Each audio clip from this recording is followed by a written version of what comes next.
Hey everybody, welcome back to my channel. I have made a new tag to celebrate 600 followers. Yay! I think as of now I'm about like 610, you know, they come on, they drop off, but I've stayed pretty steady over 600 for the last couple of weeks, so I thought, all right, I'll make a tag.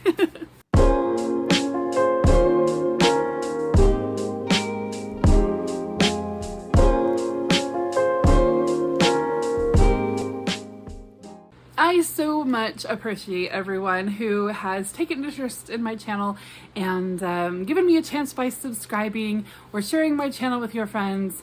I have a lot of fun here on Booktube, and so I'm glad that it is meaningful to at least 600 of you. So this tag is an About Me tag. Now there's a lot of About Me tags out there. I didn't think of a more creative name. It's just like About Me tag number 957 million. But I did come up with 8 questions that I thought would be fun to answer. So I'll answer these, I'll tag some people, you guys can pass it around, it'll be great. All right, question number 1. What is something unique about where you live? Now I live in far northwest Arkansas. We are very close to the Missouri border up here and fairly close to the Oklahoma border as well. So just kind of up in the northwest corner, which I guess would make us pretty close to the Kansas border as well. So you can get to any of those 3 states in less than an hour, sometimes in less than 5 minutes from where I live. But that's not the answer to my question. One thing that's really unique about the town that I live in is it started out as a resort town in the early 1900s. And it was a resort town for a few decades. They had all kinds of like, you know, recreation, and they had little cabins and little shops, and the lake was all, you know, made out neat where you could ski and boat and canoe and swim and do other lake-ish activities. And it was just a big touristy recreation hotspot.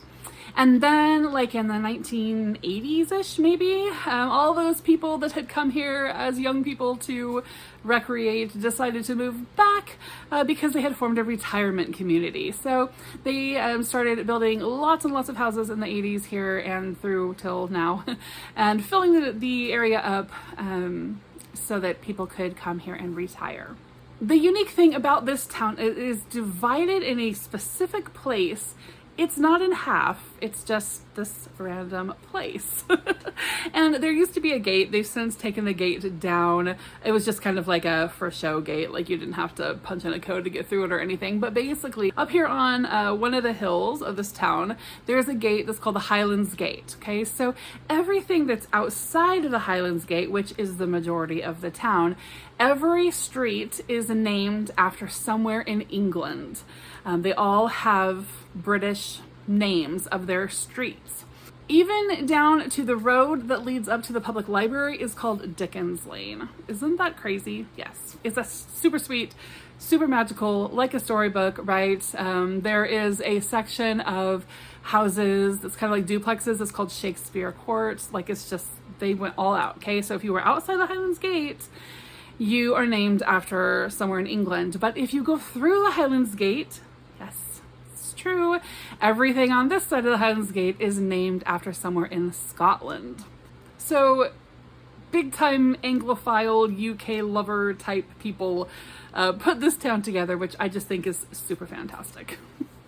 So I live up here behind the Highlands Gate. My street is named after a place in Scotland, and I think that is just super fun. All right, number 2, hobbies. What are some of your hobbies besides reading books? Now, I have to say that I don't know if I have a hobby that's not related to literature in some way. One of the things I love to do is travel, but I usually just travel to literary landmarks or bookshops I haven't been to before, even if I have to go a couple of states over. I also love journaling, anything that has to do with writing, which then also kind of leads back to books, right? So then I really like puzzles, but a lot of my puzzles are literary themed. It's okay. It's okay if it's just my life, right?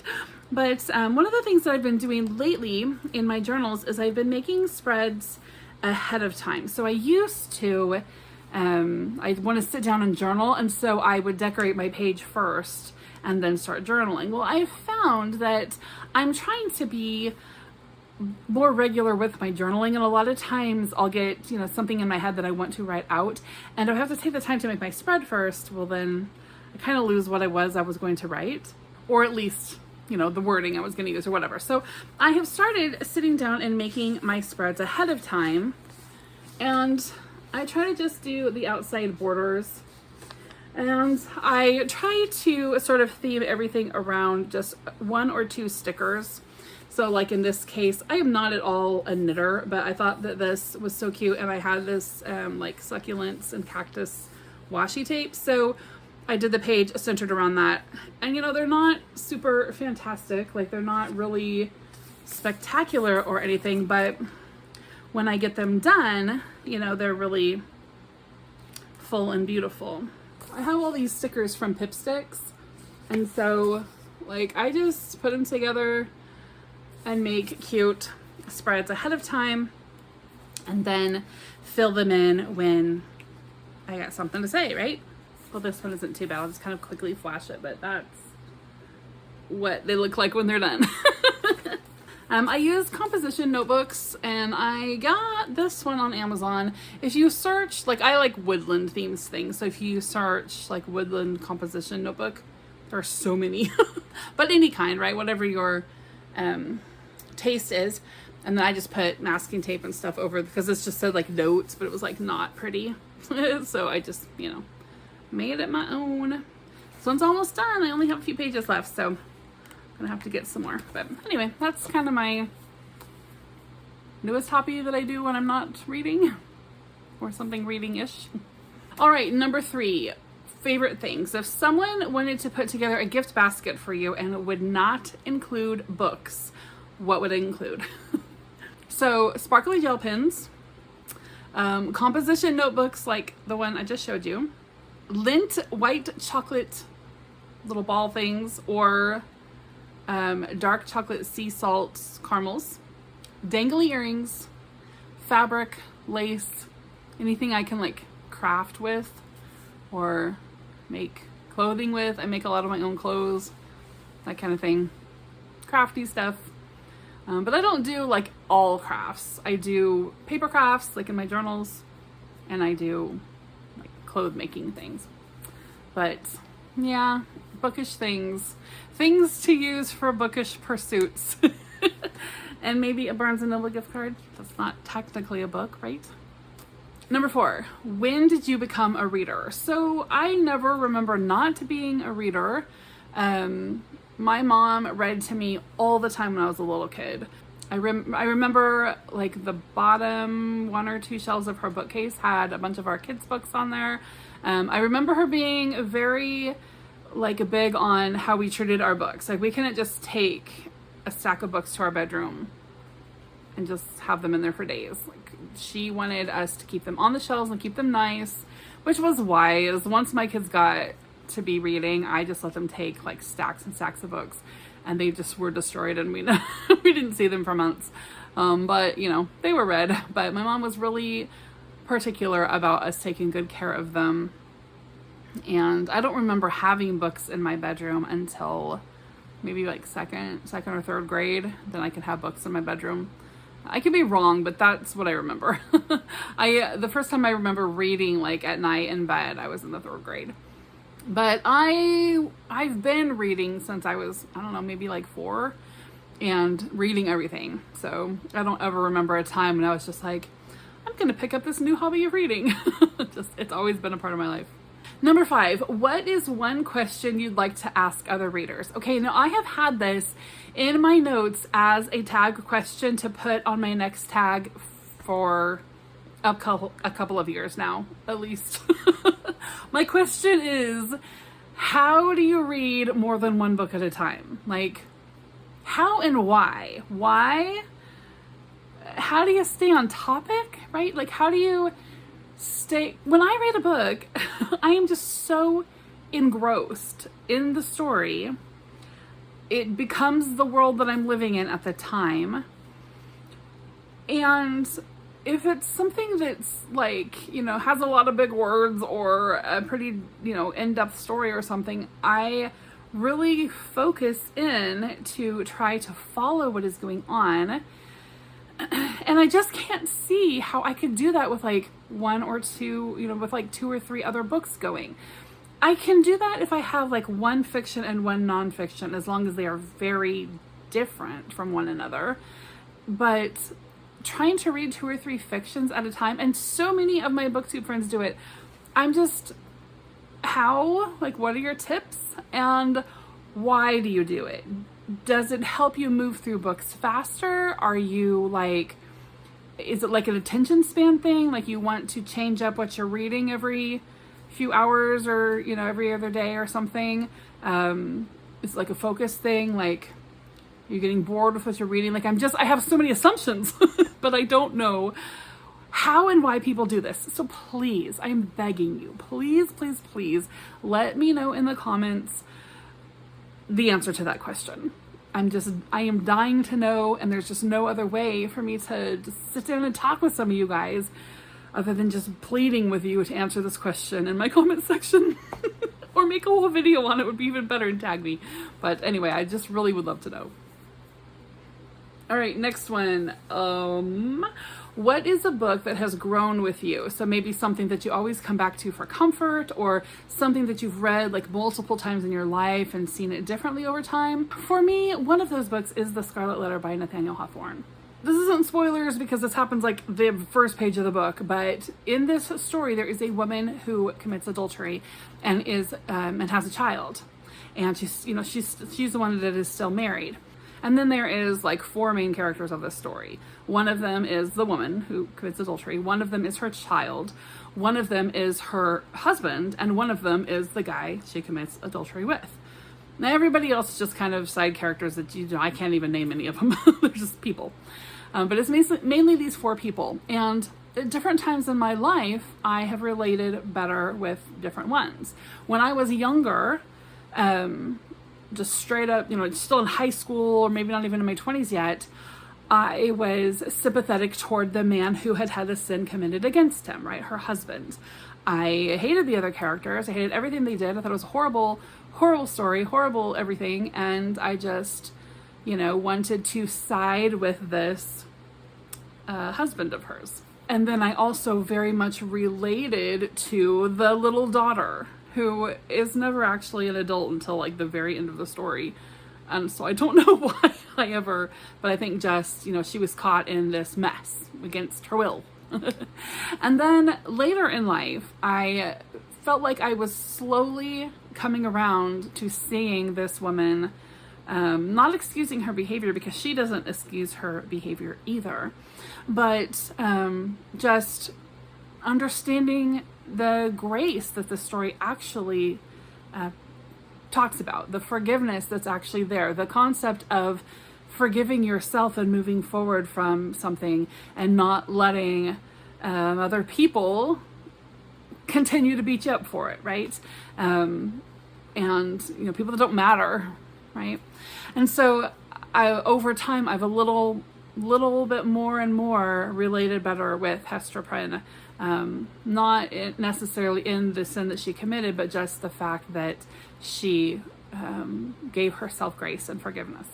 I have yet to relate to the man that she did commit adultery with, and I don't know if I ever will like that guy. I think I did feel a little bit of compassion for him this last time reading through, though, and I started to really hate her actual husband. So it's just interesting. I've read that book 4 or 5 times since I was a teenager, and I'm now in my mid-40s. And so just to watch my perspective on that book change as I've grown, starting to just, have a complete turnaround in how I used to feel about certain characters. It's just been interesting to me.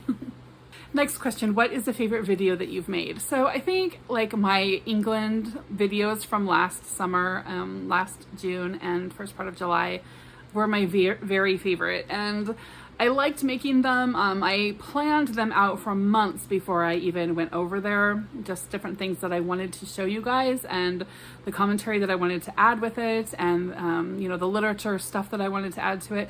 And so like most of my plans worked out really great there. And so I'm really I'm glad that I did that, but also I'm really glad that I just documented so much of that trip. That was my 6th trip over to England, but that was the first time that I had ever like video documented everything. And I'm so glad that I did, because who knows when I'll get back over there, right? So it's really fun to watch it again and just, I don't know, reminisce. All right, and the last question, what does Booktube mean to you? So the biggest thing about Booktube that's so special to me is community, for sure. I love talking about books. I love learning about new books. I just love learning general stuff from you all, but what I really love is the interaction and the community. It's an online fellowship. It is an online discussion with like-minded people. I love being encouraged and inspired. I love that like-minded people can still like see things differently and talk about it without a bunch of drama and, you know, passing judgment on one another. I truly feel invested when my Booktube friends share, you know, their life, their personal stuff they need prayer for, things that they're struggling with. Like, I remember and I think about them and I go back and check on them and I pray for them. And, you know, I just kind of like, I want to make sure, you know, I want to kind of check in and keep up with people's lives. And I don't think that I share enough of my own personal life on Booktube. I don't know, maybe I do. You guys have to tell me if I overshare or undershare or if it's fine. But I know that, you know, I've got Booktube friends in all kinds of different stages of life and just going through different stuff. And it helps me so much just to understand humanity, but also to feel like, you know, I'm connecting with my friends when I have the opportunity to pray for them or offer them encouragement or celebrate with them or whatever. Like, I love the community aspect of things and how we just kind of share life to some degree here together. I want to see good things come their way, right? And I know that my followers want that for me too.